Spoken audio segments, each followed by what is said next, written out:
Saya sendiri terus terang sangat terbatas akses saya terhadap kisah-kisah itu, terhadap pelajaran-pelajaran itu. Justru saya mengaksesnya terus terang dari banyak kitab berbahasa Inggris. Misalkan kisah yang tadi saya sampaikan itu ada di bukunya Karen Armstrong. Akses saya ke dalam kitab berbahasa Arab sangat terbatas untuk kisah-kisah seperti itu. Nah, ini kan menjadi menarik. Atau ada kisah lagi masih nyambung di atas misalnya. Ketika Daud mengalahkan Jalut, itu menarik menurut saya. Kenapa kok bisa Daud mengalahkan Jalut? Oh, takdir, selesai kan? Diskusinya. Oh, itu kehendak Allah. Betul ya, kehendak Allah, tapi ada proses yang bisa kita ceritakan. Nah, bagaimana mengkonseptualisasi itu? Nah, ternyata saya baca di buku yang lain, bukan dalam tafsir. Ini menarik, nanti bisa dikonfirmasi. Dalam buku judulnya Goliath versus David. Penulisnya Malcolm, saya lupa. Dia orang Yahudi yang jelas, bahasa Inggris. Dia meneliti di laboratorium, dan berdasarkan catatan sebelumnya, nanti bisa dikonfirmasi. Pada saat itu perang terjadi di sebuah lembah, dan sebuah lembah itu siapapun yang turun duluan pasti kalah. Sehingga diputuskan antar dua kubu yang berperang itu mengirim orang terbaiknya untuk tanding satu lawan satu. Nah, yang satu mengirim yang namanya Jalut atau Goliath atau Goliath, tinggi besar, tingginya kalau nggak salah itu ada catatan, saya agak lupa itu, ya jauh di atas rata-rata, bisa 2-3 kalinya Daud. Daud masih kecil, dia pengembala, karena semua nabi itu pengembala, dan dia punya kemampuan melontar, bukan ketapel tapi melontar, ketapel yang diputar gini. Nama Inggrisnya itu cling, C-L-I-N-G. Manjani bahasa Arab. Iya Pak ya, bukan ketapel Pak, yang gini ya, yang manjani. Nah, dan kemampuannya luar biasa, titis, titis itu apa? Akurat, akurat. Jalut itu memakai pakaian perang, semuanya tertutup, yang terbuka hanya sebagian wajah kecil, yang lain tertutup. Dan dia karena besarnya di tengah mengandung penyakit namanya agromegali. Itu penyakit bongsor, tinggi, tetapi hanya orang yang bongsor itu punya masalah division mata. Dia tidak bisa melihat jauh, jadi harus dekat. Ketika perang itu, nah ini hanya jaraknya nggak begitu dekat, sehingga dia tidak bisa lihat Daud secara jelas, kira-kira gitu. Nah, dengan putaran yang sangat luar biasa, hanya di sini, dan disimulasikan di laboratorium, batu dengan kecepatan 45 meter per detik itu bisa menembus tulang tengkorak. Dan yang menarik, di lembah itu batunya agak berbeda dengan batu yang lain, lebih keras. Nah, ini contoh, kisahnya sederhana, tapi dicari betul ternyata punya informasi yang luar biasa. Nah, ini contoh bagaimana fenomena sosial tadi bisa kita gali lebih jauh lagi, dan itu menjadi sebuah buku, judulnya adalah Goliath versus David. Nah, ini contoh saja. Saya mencoba menceritakan, mencari bagaimana menjelaskan yang hanya disinggung katakanlah 2 ayat dalam Al-Quran, bisa panjang ceritanya. Nah, kemudian itu area berpikir yang tadi ada 2, alam dan sosial. Area berzikir pun ada 2. Nah, ini konseptualisasi sederhana. Yang pertama adalah zikir yang selama ini kita pahami, yaitu zikir transendental, zikir pada Allah. tadi termasuk tadi dalam surat Al-Imran 191, yadhkurunallaha qiyaman wa qu'udan wa 'ala junubihim. Termasuk memenuhi janji itu juga zikir secara transendental. Tetapi tidak hanya itu ternyata, karena dalam surat Ar-Ra'd ya 21 itu ada zikir secara sosial, horizontal sosial, menyambung silaturahmi, membayar infak, menolak kejahatan dengan kebaikan, itu zikir sosial. Jadi zikirnya ulul albab itu tidak hanya malam sendirian, senyap, tetapi juga dalam keramaian, berhubungan dengan orang lain. Ini area zikirnya ulul albab. Nah, kalau ini bisa dikembangkan, ranah aktivitas ini tadi dalam kaitannya dengan pengembangan sumber daya manusia, kan bisa luar biasa. Nampaknya ini hanabai lah. Kira-kira yang belum apa? Namanya sudah hanabai dua-duanya. Nah, sekarang pertanyaannya dua, Pak. Untuk mencapai itu, kira-kira strategi kita apa? Ini saya mengambil kebebasan untuk mencoba mengkonseptualisasi ini. Mudah-mudahan ada yang baru. Minimal kalau nanti banyak diskusinya, debatnya berarti baru. Kalau lama kan debatnya tidak banyak. Ya, ini bahasa saya. Yang pertama strateginya adalah yang bisa kita lakukan sebagai personal maupun sebagai lembaga adalah meningkatkan integrasi. Jadi ini integrasi pikir dan zikir yang pertama. Dan di sini ada 3 ranah kalau Bapak Ibu ingin mengkaji lebih jauh lagi. Ranah pertama adalah islamisasi diri, ini pengembangan diri. Jadi kita sendiri juga harus Islamnya diperbaiki lah. Kita semuanya islamisasi diri. Ya lebih aktif belajar, lebih aktif beribadah, lebih aktif terlibat dengan masalah sosial dan lain-lain. Itu kan islamisasi diri. Oh ya, makasih. Ya. Kemudian yang kedua adalah bagaimana mengislamisasi proses bisnis, organisasi, komunitas. Ini juga mengintegrasikan. Misalkan di UI, di Magister Ilmu Agama Islam, di program Doktor Hukum Islam, nilai-nilai Islam itu terintegrasi dalam proses bisnis.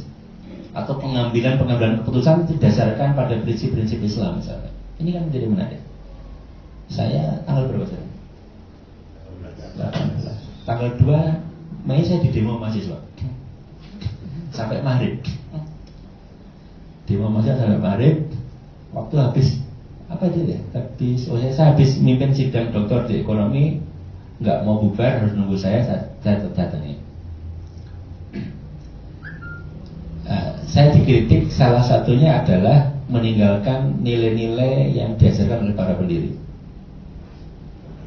Terus saya tanya, yang dimaksudkan apa? Yang dimaksudkan adalah menarik. Yang dimaksudkan adalah dispensasinya diperpanjang. Jadi lucu kan? Jadi dispensasi SPP sebenarnya. Tapi frame-nya itu nilai-nilai para pendiri. Ya tidak apa-apa ya. Tidak apa-apa, kan tafsir bisa macam-macam ya. Ya saya ajak diskusi, karena kalau nggak diskusi saya perpulang. Kalau hanya membuat pernyataan saya tidak mau. Itu tidak sikap akademik, kita diskusi. Nah, kemudian saya bilang, ini yang anak pondok mana? Banyak. Terus saya kutip sebuah, nggak tahu ini namanya apa ya, panduan atau kaidah atau apa.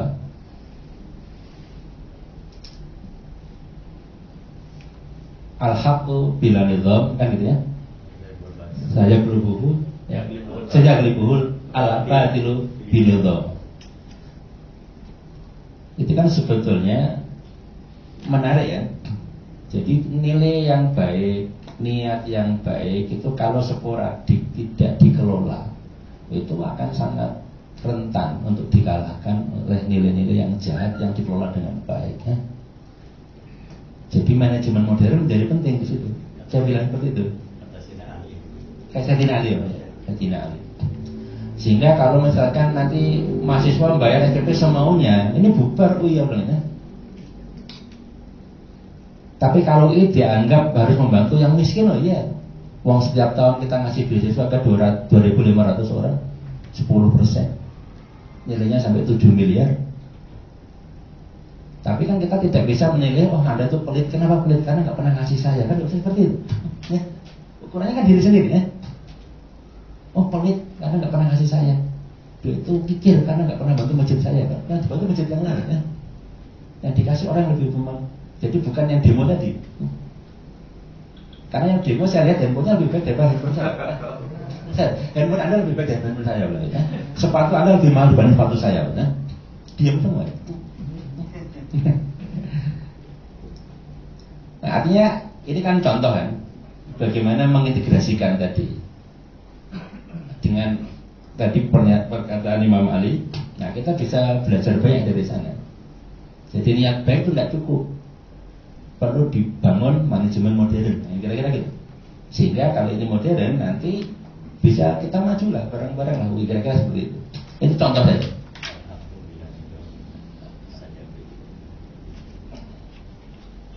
Terus kemudian saya waktu itu bilang lagi, ada satu lagi, ini kaidah fikih namanya. Daf'ul mafasid muqaddam ala jalbil masalih. Jadi meninggalkan, menghindari kerusakan itu harus didahulukan.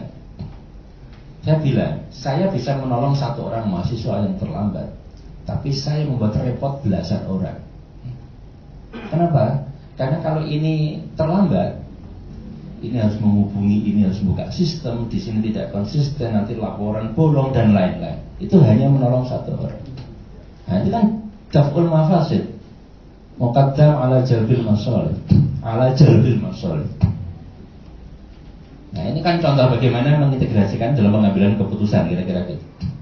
Nah, tentu bisa jadi ini mempunyai beragam tafsir ya. Itu salah satu tafsir saya. Nah, kemudian yang ketiga Bapak, terkait dengan integrasi di sini adalah ini. Ini yang kita mulai dan belum tuntas. Ini proyek peradaban.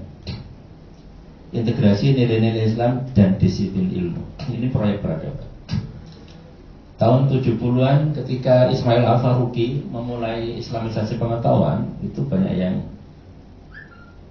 mendukung, tetapi juga banyak yang merespon secara kritis. Sampai hari ini proyek tersebut masih dikawal oleh kawan-kawan IIIT, di International Institute for Islamic Thought. Kalau yang di Asia ada di IUM, di Universitas Islam Antarabangsa di Malaysia. Kontaknya di Indonesia, IIIT Indonesia, Profesor Habib Hirjit. Itu yang menggawangi. Salah satu kesepakatan, kesadaran bersama yang dibangun adalah proyek tersebut tidak cepat. Kenapa? Salah satunya adalah karena kurangnya buku-buku teks yang mengintegrasikan itu. Makanya sejak 6 tahun yang lalu kita memulai di UII penulisan buku Islam dalam disiplin ilmu. Nah, kita mulai 6 tahun yang lalu. Sampai hari ini baru selesai sekitar 13 atau 14. Kita ininya setiap prodi minimal punya satu. Setiap jurusan punya satu. Nah, belum. Sebetulnya ini upaya satu tadi meningkatkan integrasi. Kemudian yang kedua, ini sebetulnya memaksa ibu bapak dosen itu mendekatkan diri dengan ajaran Islam. Itu sebetulnya lebih menantang. Bagaimana Quran, hadis itu menjadi inspirasi, sumber tadabbur untuk pengembangan ilmu. Bagi contoh misalnya, ada yang menurut saya bagus sekali, itu buku yang diterbitkan atau yang ditulis oleh kawan-kawan teknik mesin. Judulnya adalah Teknik Pemotongan. Nampaknya nggak nyambung dengan Al-Quran ya? Tapi menarik, teknik pemotongan inspirasi dari Al-Quran. Memotong benda itu sebetulnya adalah proses merenggangkan hubungan antar molekul. Bila kalau renggang patah, itu memotong. Jadi kalau gergaji itu direnggang akan patah. Memotong besi juga sama, molekulnya direnggangkan sehingga patah, bisa putus. Nah ternyata banyak inspirasi dalam Al-Quran yang bisa dikembangkan untuk teknologi pemotongan. Yang dilihat dari Al-Quran justru malah azab bencana yang menimpa umat terdahulu. Karena itu kan memotong, merusak itu kan. Misalkan ketika ada ayat mengatakan Allah mengirim angin yang berpasir, itu bisa untuk teknologi pemotongan saat ini.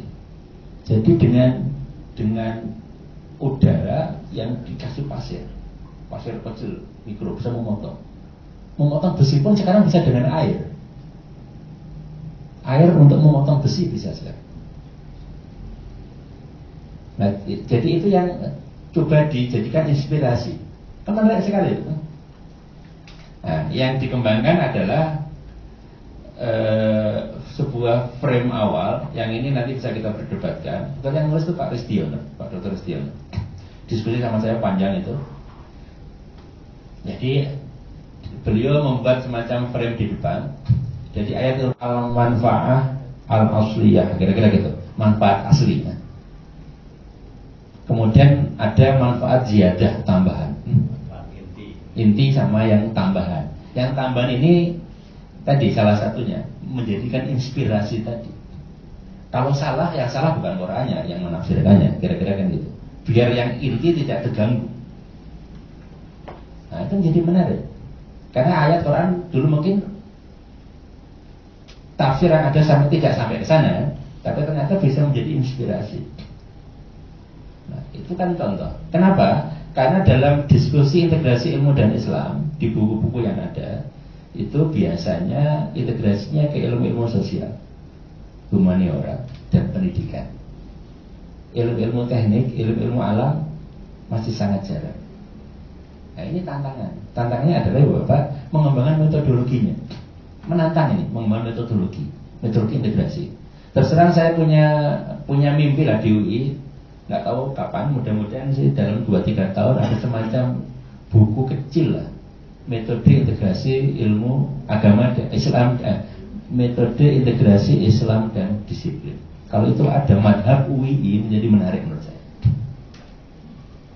Ini menantang, memang harus berpikir keras ini, mengkonseptualisasi yang kita pahami, sehingga nanti bisa menjadi panduan bersama. Nah saya berharap Bapak Ibu yang di FII pun bisa membantu bagaimana itu bisa kita coba rumuskan.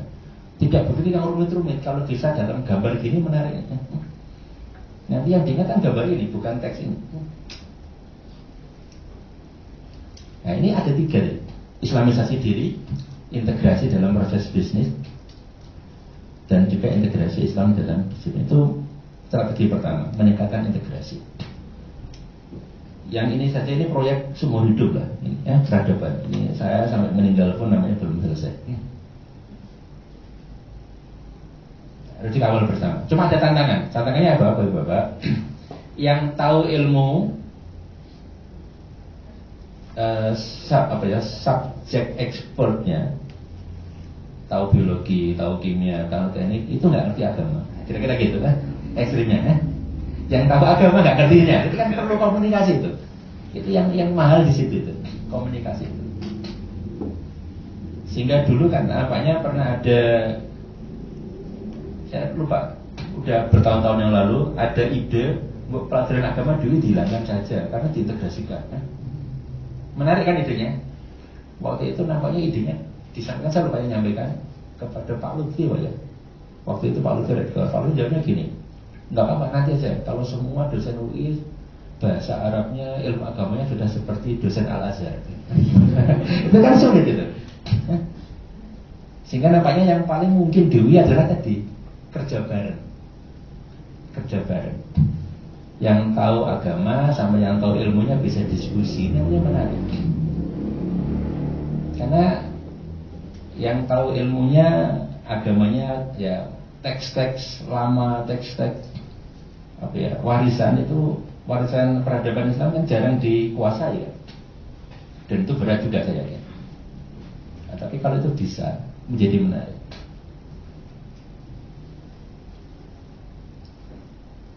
Saya termasuk penggemar Ibnu Khaldun. Jadi kadang saya tuh membaca satu bab di mau sambutan di arsitektur, saya membaca satu bab tentang arsitektur di Muqaddimah. Banyak hal menarik di sana. Nanti mungkin tiap sambutan di tempat lain saya kadang juga membaca-baca dikit-dikit. Dan ternyata itu menarik kawan-kawan di arsitektur misalnya, karena itu kan di luar ranah mereka kan. Mereka jarang memasukkan konsep umron dalam pengajaran misalkan. Bagaimana misalkan dalam Ibnu Khaldun ada cerita menarik. Maka saya sampaikan waktu sambutan sumpah arsitek. Ketika saya jadi lupa ya, Bani Abbasiyah atau Umayyah, Abbasiyah namanya. Waktu perluasan Masjid Nabawi, Abbasiyah, dan satu lagi ada masjid, satu lagi saya lupa di mana. Ketika itu dibangun, pada saat itu, tadi Pak Amir namanya ya, Amir, itu meminta bantuan dari Babilonia. Dan dikirim arsitek sama tukang-tukang dari sana, bantuan non muslim untuk membangun Masjid Nabawi. Cerita itu kan jarang kita dengar. Jadi banyak orang non muslim yang terlibat pembangunan Masjid Nabawi di awal-awal. Jarang kita lihat, jarang kita dengar. Ada di Muqaddimahnya Ibnu Khaldun. Menarik loh. Karena selama ini kan kita cenderung kalis kan. Itu mirip dengan cerita pembangunan Masjid Menara Kudus. Kenapa Menara Kudus itu mirip pura? Karena di Kudus saat itu banyak orang Hindu. Dan banyak kawan-kawan Hindu membantu mengambil batu dari Kali Gelis. Kali Gelis itu kira-kira sekitar 1 kilo lah di timurnya Masjid Kudus sekarang, Masjid Menara Kudus, Masjid Al-Aqsa. Orang-orang Hindu membantu bangun masjid, sehingga konstruksinya kan mirip pura. Dan sampai hari ini, pada saat itu Sunan Kudus mengatakan kita harus menghormati orang Hindu, jangan sembelih sapi. Dan sampai hari ini di Kudus jarang sekali kita temukan soto sapi. Sate sapi pun jarang. Di Jepara juga sama. Korban sapi jarang. Biasanya kerbau, Pak. Di kampung saya, di saya masih kerbau sampai hari ini. Sampai hari ini masih kerbau. Sate menjadi sate sapi masih sulit di Jepara. Kalau sate kerbau banyak. Itu kan menarik loh, fenomena sosial kan. Jadi menghargai sampai hari ini itu di sini. Padahal sudah tidak relevan lagi mungkin ya. Tapi kan itu turun-temurun. Ya itu mirip dengan pembangunan Masjid Nabawi tadi ya. Melibatkan orang non-muslim ternyata. Itu kan menarik untuk kita gali. Istiqlal juga sama. Pak Nababan itu arsiteknya non-muslim. Meskipun sekarang untuk perluasannya chief arsiteknya Pak Munihi. Menarik. Nah ini yang pertama Bapak. Masih ada 4 lagi. Iya oke ya. Kita buat singkat ya yang 4 ya. Kemudian yang kedua Bapak, ini mengasah sensitivitas. Menurut saya penting. Nah, saya punya pemahaman, Bapak Ibu boleh tidak setuju. Kalau dalam tradisi Kristen itu ada hermeneutika. Saya menemukan indikasi hermeneutika dalam Islam. Surat Al-Alaq ayat 1 dan 3. Membaca itu tidak cukup sekali, harus berulang. Karena pembacaan yang kedua, ketiga, keempat jadi memberikan pemahaman yang berbeda. Nah dalam hermeneutika itu kan ada circle of understanding, ada perubahan makna. Kalau Bapak Ibu tertarik bisa baca bukunya Gadamer dan Heidegger. Ini orang informatika sih. Karena bahasa itu menarik di sana itu. Jadi ada nuansa hermeneutika dalam surat Al-Alaq. Nah, tetapi kan ada dibungkus Bismillahirrahmanirrahim tadi harus ada nilai di sana. Jadi batasannya di situ. yang berbeda dengan hermetika yang lain. Kemudian yang itu perlu kita asah itu, sehingga nanti kita bisa memahami tanda-tanda seperti namlah tadi misalnya. Kemudian yang ketiga, memastikan relevansi atau manfaat. Karena Allah tidak menciptakan sesuatu dengan sia-sia. Rabbana ma khalaqta hadza batila. Tidak sia-sia ini kan menarik sekali. Ketika Allah menciptakan nyamuk, misalkan nyamuk itu bahasa Arabnya apa? Pauda. Apa manfaatnya? Menarik ya? Pakai pabrik obat nyamuk, bikin cat anti nyamuk. Ada cat anti nyamuk? Ada itu. Jadi kalau Bapak Ibu beli catnya, dicat nanti nyamuk hilang, karena dicampur dengan sesuatu yang nyamuk nggak suka. Tetapi di Ohio University, peneliti menemukan yang lain. Berangkat dari tadabbur, kenapa nyamuk itu kalau gigit kita kok sampai gemuk kita nggak kerasa, ya kan? Kok sampai darahnya disedot gemuk itu nggak kerasa kita. Itu yang dijadikan inspirasi. Akhirnya mereka membuat yang namanya micro needles, jarum mikro, untuk orang-orang yang punya fobia terhadap jarum.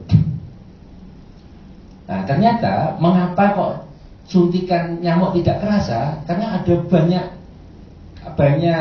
instrumen di sana. Satu, mengandung anestesi ternyata. Kayak obat bius, ada obat biusnya dikit. Terus kemudian bentuknya itu bergerigi kecil, dan ada aktuasi yang berbeda, sehingga dibuat pas gimana caranya yang digigit nggak terasa. Itu dijadikan inspirasi membuat jarum. Nah, itu kan kalau membaca sensitivitas kita coba asah ya. Memastikan relevansi. Kemudian yang keempat Ibu Bapak, mengembangkan imajinasi. Ini menjadi menarik. Ini penting ya. Kita berimajinasi bersama. Kalau kita bicara UI 10 tahun lagi, 20 tahun lagi, 50 tahun kayak apa tuh? Nah, kalau kita bisa berbagi mimpi, namanya menarik. Karena kita diminta untuk berpikir masa depan.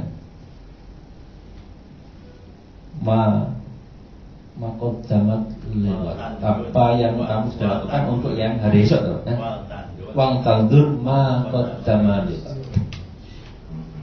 Yang sudah kita lakukan, kita coba lihat apa implikasinya, apa dampaknya, apa manfaatnya untuk lewat, untuk hari esok. Dan kita diminta untuk tidak meninggalkan keturunan yang lemah. Itu salah, harusnya lemah ya, salah kuat. Coba ya, Anisa ayat 9. Itu maaf ya, itu lemah harusnya. Meninggalkan keturunan yang kuat. Karena kita dilarang, betul, harus meninggalkan yang kuat. Itu yang keempat. Kemudian yang kelima, Ibu Bapak, menjaga independensi. Menurut saya ini penting, karena ulul albab kalau nggak independen, terbawa arus, ikut narasi publik, ini agak repot. Dan hari ini kita sudah punya banyak ilustrasinya. Bagaimana kita itu kadang ikut arus publik tanpa berpikir panjang, tanpa ada tabayun dan lain-lain. Ini menurut saya sangat merendahkan kualitas ulul albab. Contoh sederhana lah, di grup WhatsApp dapat informasi tidak pernah ditabayun sebar. Contoh sederhana, contoh kecil. Sekarang itu memproduksi gambar itu gampang banget. Memproduksi berita bohong itu gampang banget. Itu tinggal masalah level ketigaan. Nah, level ketigaannya sudah tinggi, itu sudah apa saja bisa dibuat dan disebar. Dalam hitungan menit saya bisa buat banyak berita bohong dan membuat Bapak itu percaya pun bisa. Kenapa? Orang itu punya yang namanya konfirmasi bias. Orang cenderung setuju, percaya dengan apa yang sesuai dengan pemikiran awalnya.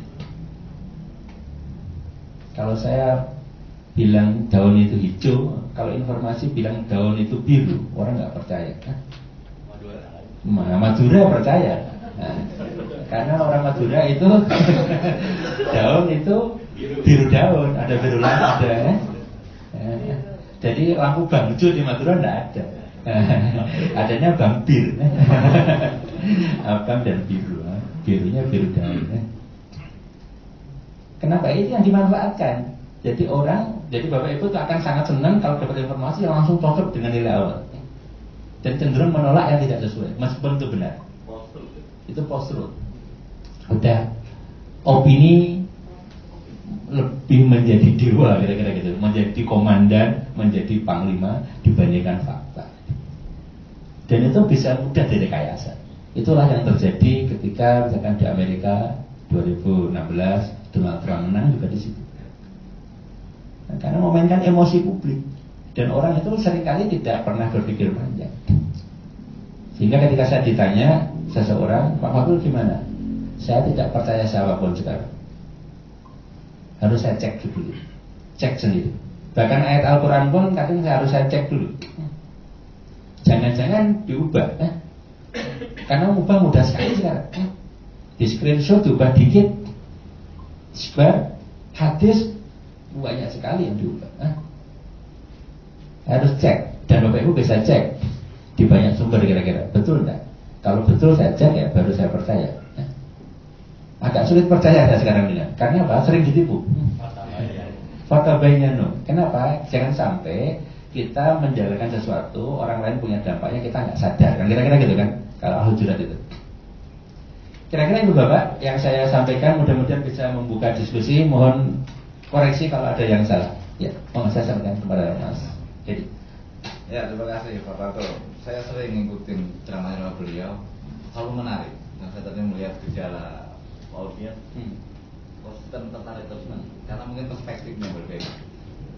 Jadi perspektif saja, sorotan beliau cukup tajam ya. Mungkin bagi kita baru karena beliau melihat agama kemudian dilihat dari perspektif yang berbeda.